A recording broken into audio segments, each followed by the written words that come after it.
Assalamualaikum warahmatullahi wabarakatuh. Selamat pagi anak-anak, salam sejahtera untuk kita semuanya. Kita bertemu kembali dengan Ibu Retno Triwahyuni dalam pembelajaran matematika. Ibu ingin menanyakan bagaimana kabar kalian hari ini? Semoga keadaan kalian selalu dalam keadaan sehat walafiat. Amin. Baik, tetap semangat ya di dalam kondisi PJJ di saat pandemi ini. Kalian tetap harus semangat menjalani aktivitas belajar walaupun di rumah. Baik, hari ini kita belajar materi lanjutan. Minggu kemarin kita sudah belajar logaritma. Hari ini kita akan belajar tentang barisan dan deret. Barisan dan deret sudah pernah kalian pelajari di SMP. Ada barisan aritmatika, deret aritmatika, barisan geometri, dan deret geometri. Baik, yang kita akan pelajari adalah kompetensi dasarnya. 3.3 kita akan menganalisis barisan dan deret aritmatika, di mana IPK-nya adalah kalian menentukan rumus umum suku ke N barisan aritmatika. Hari ini kita hanya belajar untuk menentukan rumus umum suku ke N barisan aritmatika. Kemudian untuk kompetensi dasar keterampilannya adalah menyelesaikan masalah kontekstual yang berkaitan dengan barisan dan deret aritmatika. IPK-nya, indikator pencapaian kompetensi yang kita pelajari adalah memecahkan masalah kontekstual yang berkaitan dengan barisan aritmatika serta menerapkan dalam kehidupan sehari-hari. Nah, sebelum kita menghitung suku ke N-nya, kemudian menyelesaikan masalah kontekstual yang berkaitan dengan barisan aritmatika, perhatikan di sini ada beberapa gambar ya. Gambar yang pertama berupa bulatan-bulatan. Di sini pola yang pertama bentuknya adalah bulatan 1, kemudian ada 3, kemudian ada 6, kemudian yang keempat ada 10 bulatan. Nah, kalau kalian diminta untuk melanjutkan pola yang kelima, pasti kalian bisa ya. Kita lihat. Pertama 1 bulatan, kemudian 2 2 itu yang di bawah, kemudian ditambah 1 jadi 3. Kemudian yang ketiga ada 3 bulatan yang di bawah, kemudian naik ada 2, 1. Nah, ini bulatannya 4 di bawah, kemudian 3, 2, 1. Maka kalau bulatan kelima polanya berarti ada 1, 2, 3, 4, 5 gitu kan. Terus di atasnya 1, 2, 3, 4. Terus atasnya 3, 2, kemudian 1. Maka kalau kita hitung pada pola kelima, jumlah bulatannya ada 9, 12, jadi berapa? 15, betul. Nah, jadi itu bentuk bulatan-bulatan ini membentuk pola. Berikutnya bentuk yang kedua yang bawah nih. Pertama bulatannya ada 2, kemudian ada 4, kemudian ada 6. Maka kalau kalian diminta, ibu meminta kalian melanjutkan pola yang keempat, maka bulatannya ada, nah tepat sekali ada 8. Kenapa? Nanti kan di bawah ada 4, atasnya ada 4. Tuh, jadi seperti itu. Nah, berikutnya gambar yang ketiga bentuknya kotak. Ada kotak pertama itu, pola yang pertama kotak 1, kemudian kotak 3, 5, kemudian 7. Maka kotak yang ke-5 jumlahnya ada berapa, Nak? Betul sekali, ada 9. Nah, gambar-gambar ini menunjukkan bahwa gambar ini memiliki pola, ya kan? Jadi ketika kalian diminta untuk melanjutkan ke pola berikutnya bisa. Nah, sebelum kita menginjak ke materi utamanya, Ibu ada motivasi buat kalian. Tidak ada yang sulit dalam hidup, asal mau berusaha, termasuk dalam belajar matematika. Jadi harus tetap semangat, rajin belajar. Untuk pelajaran matematika harus rajin mengerjakan latihan soal supaya terampil ya. Baik, sebelum ya ke materi utama tentang barisan aritmatika itu sendiri, Ibu mau kilas balik materi tentang pola bilangan. Apa sih pola bilangan? Pola bilangan itu adalah susunan bilangan yang disusun menurut aturan tertentu. Contoh misalkan pola bilangan ganjil. Pola bilangan ganjil itu adalah 1, 3, 5. Kalau Ibu minta, "Nak, lanjutkan. Pola yang keempat, angka berapa?" Betul, 7. Pola kelima, 9, dan seterusnya. Masih ingat ya? Kalau pola bilangan genap, 2, 4, 6. Maka ketika Ibu minta melanjutkan pola yang keempat, jumlahnya atau angkanya 8, betul, 10, 12, dan seterusnya. Nah, contoh yang lain, susunan bilangan asli, 1, 2, 3, 4, dan seterusnya. Susunan bilangan ganjil, seperti yang pola bilangan ganjil tadi. Susunan bilangan genap, seperti pola bilangan genap. Susunan bilangan kelipatan 3, 6, 9, 12. Susunan bilangan kelipatan 3 yang kelima berapa, Nak? Betul sekali, 15, 18, dan seterusnya. Nah, berdasarkan contoh-contoh yang tadi ya kita sudah bahas, dapat dilihat bahwa bilangan seperti ini dinamakan barisan bilangan. Barisan bilangan itu ya definisinya adalah urutan bilangan yang memiliki pola atau aturan tertentu seperti tadi, ya kan? Susunan bilangan kelipatan 3. Nah, polanya seperti apa? 3, 6, 9, 12, 15, dan seterusnya. Jika barisan tadi dijumlahkan, maka terbentuklah deret bilangan.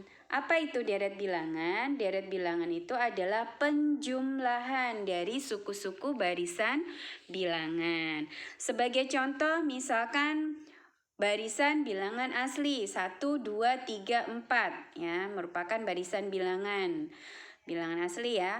Maka deret dari bilangan tersebut adalah, karena deret itu adalah penjumlahan, maka 1 tambah 2 tambah 3 tambah 4 dan seterusnya. Jadi, barisan bilangan adalah sekumpulan bilangan yang telah diurutkan menurut suatu pola atau aturan tertentu. Nah, UN. Nah, istilah-istilah ini harus kalian ketahui. Masih ingat ya? Coba kita ulang kembali. Nah, U1. Nah, U1 itu adalah suku pertama. U2 suku kedua. U3 suku ketiga. Kalau UN berarti suku ke N. Suku ke-1, suku pertama sama ya. Nah, barisan bilangan biasanya ditulis dengan U1, U2, U3 sampai dengan UN. Dengan UN adalah suku ke N, di mana N-nya itu mulai dari 1, 2, 3, dan seterusnya. Contoh barisan 0, 2, 4. Berarti U1-nya berapa, Nak? Betul, 0, U2-nya 2, betul, U3-nya 4. Barisan 024 itu menambahkan 2 ya, menambahkan 2 pada suku sebelumnya.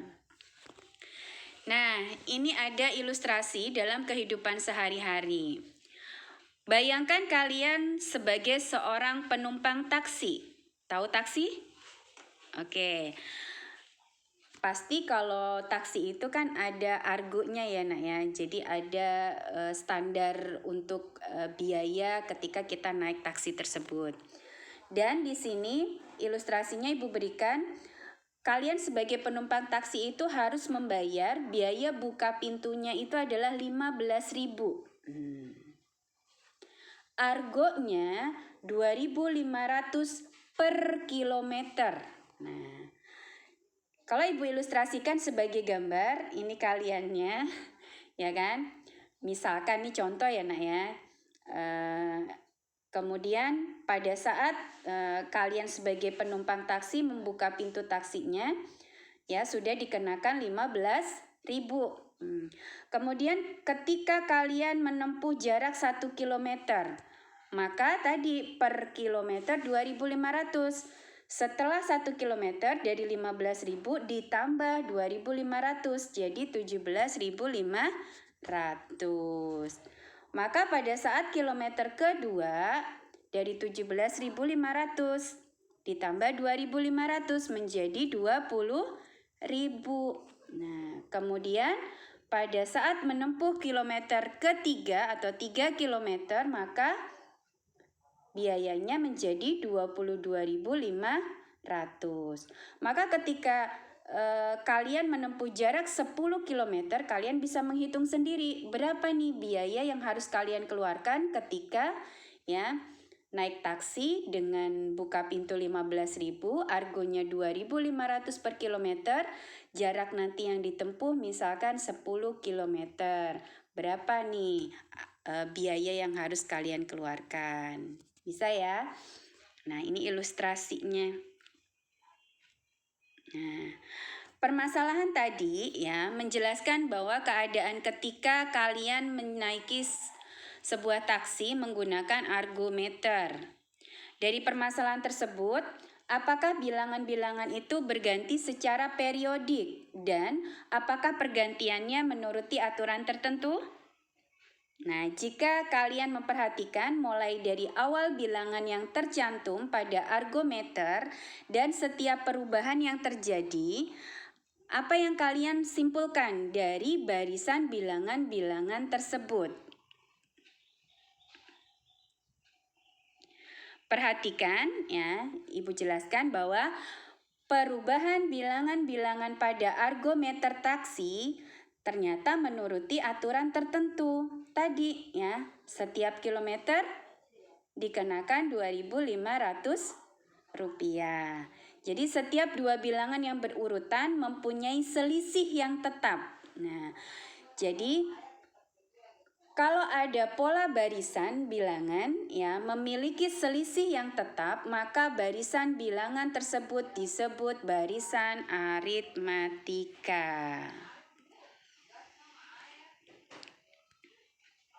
Nah, kita bahas ya. Tadi mengilustrasikan apa sih barisan aritmatika.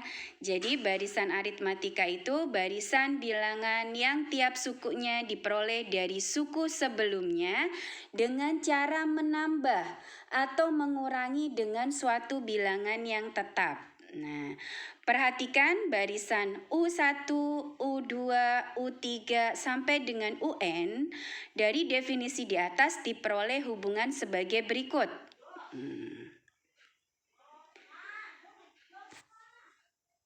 U1-nya A, ya kan? Misalkan U1-nya itu yang pertama Ibu misalkan A. U2-nya ternyata U1 tambah B. Nah, misalkan yang beda ya, maksudnya tidak sama. Ibu misalkan variabel U1-nya A, U2-nya dari U1 tambah B. Nah, U1-nya apa? A ya. Maka U2 itu jadi A tambah B. U3 itu dari U2 tambah B. U2 apa? A tambah B. Kemudian tambah B lagi. B tambah B jadi 2B. Jadi U3 A plus 2B. Kalau U4, U3 tambah B. U3-nya A plus 2B tambah B. Jadi A plus 3B. Maka bisa disimpulkan UN itu adalah hasil dari UN-1 tambah B. Ya kan? Sama dengan A plus N dikurang 2 kali B tambah B. Maka Kalau kita jabarkan, hasil akhirnya adalah UN itu adalah A plus N dikurang 1B. Ya, UN sama dengan A plus N min 1 kali B. Dengan N-nya itu 1, 2, 3. B itu diperoleh dari mana? Bisa U2 kurang U1, bisa U3 dikurang U2, atau UN dikurang UN min 1. Nah, jadi rumus suku ke N pada barisan aritmatika tadi sudah diberikan ilustrasi. U1-nya A, U2-nya A tambah B, U3-nya A tambah 2B, UN A plus N min 1 kali B. Jadi suatu barisan dengan suku pertama dan bedanya, ya suku pertamanya A, bedanya B, maka rumus suku ke N pada barisan aritmatika ditentukan menjadi UN sama dengan A plus N min 1 kali B. Di mana keterangan UN itu adalah rumus suku ke N, A itu suku pertama, B itu adalah beda. B-nya diperoleh dari U2 kurang U1 atau U3 dikurang U2 atau UN dikurang UN min 1. Pasti B-nya adalah nilainya tetap. Perhatikan contoh berikut. Ya. Tentukan suku ke-10, ya, U10 dari barisan aritmatika berikut dan tulis jenis barisan aritmatikanya. Ya. Gunakan rumus beda untuk menentukan suku ke-10 dari masing-masing barisan aritmatika. Dari pola barisannya adalah 1, 3, 5, 7. Ya. Kita mencari U10. Nah, ya kan? Maka kan U10 itu jadi gimana? A plus, ya, bentar. Langsung juga boleh, nak. U10 sama dengan A plus 9B, ya kan? Polanya. Tinggal masukkan A-nya 1, ya kan? Ditambah, ya, 9. 1 tambah 9 kali 9 kali 2. Nah, kita hitung perkaliannya. 9 kali 2 18 tambah 1 jadi 19. Jadi suku ke-10-nya adalah 19. Soal yang berikutnya, barisan 4, 2, 0, min 2. Nah, di sini U1-nya 4 ya. Nah, kemudian U2-nya 2, U3-nya 0, U4-nya min 2. Maka dari barisan ini bedanya adalah, misalnya kita ambil dari U2 kurang U1, min 2 ya. Mau kita ambil U3 kurang U2 sama juga. U4 kurang U3 sama. Nah, karena di sini bedanya adalah negatif 2, hati-hati, beda itu tidak selalu positif. Karena tadi Bu sampaikan bahwa barisan aritmatika itu bisa menambah atau mengurang. Jadi, bedanya bisa positif atau negatif. Maka ketika kita diminta untuk menentukan suku ke-10, ya, UN A plus N min 1 kali B, di sini U10 berarti U10-nya, ya, A plus 9B, A-nya 4, ya, 9 kali B-nya min 2. 9 kali min 2 adalah min 18. Ya, 4 tambah min 18 hasilnya adalah negatif 14. Jadi suku ke-10-nya adalah negatif 14. Nah, ini soal aplikasi. Pada hari ke-15, seorang petani memetik mangga sebanyak 100 buah. Pada hari ke-7 sebanyak 172 buah. Mangga yang dipetik pada hari ke-5 adalah, nah, ini adalah bentuknya soal cerita, maka kita harus tentukan dulu unsur-unsur yang diketahui. Ada di sini U15-nya, ya kan? Karena pada hari ke-15, kemudian apalagi pada hari ke-7 berarti U7, Nah, kita jabarkan ke rumus UN. U15 kan 100. Kalau dijabarkan jadi A plus 14B. Kenapa? Karena di sini kita tidak tahu A-nya berapa, ya kan? B-nya berapa. Maka kita jabarkan ke rumus UN-nya. Setelah kita jabarkan ke rumus UN, kita eliminasi dua suku yang sudah diketahui, ya. U15 kurang U7 hasilnya adalah ya 4A kurang A, ya kan? 0 ya. 14 kurang 6, 8B sama dengan 100 dikurang 172 adalah min 72. 8B sama dengan negatif 72, maka B-nya adalah negatif 9. Kemudian nilai B sama dengan negatif 9, substitusi ke salah satu suku, misalkan ke U15. Ya. Maka kita bisa tentukan A-nya ternyata 226. Kalau sudah A dan B-nya sudah diketahui, kita bisa cari nih mangga yang dipetik pada hari ke-5. Berarti U5 A plus 4B. A-nya 226 tambah 4 kali B-nya adalah negatif 9. Jadi hasilnya adalah 190. Jadi jumlah mangga pada hari ke-5 adalah 190 buah. Nah, pada hari ini pembelajarannya sampai ya menentukan rumus suku KN pada barisan aritmatika. Tugas untuk kalian, Ibu nanti akan berikan LKS ya. Kalian kerjakan ya, simak baik-baik ya. Kemudian setelah kalian kerjakan LKS-nya di buku tulis ya, unggah ke link yang Ibu berikan di grup kelas kalian. Nah, ingat ya, tetap semangat ya. Rajin berlatih mengerjakan soal karena matematika tidak bisa dibaca, Nak. Harus sering ya mengerjakan latihan soal supaya kalian terampil ya.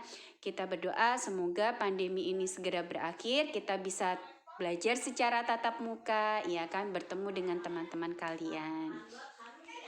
Baik, untuk hari ini Ibu akhiri pembelajaran hari ini ya, semoga bermanfaat. Wassalamualaikum warahmatullahi wabarakatuh.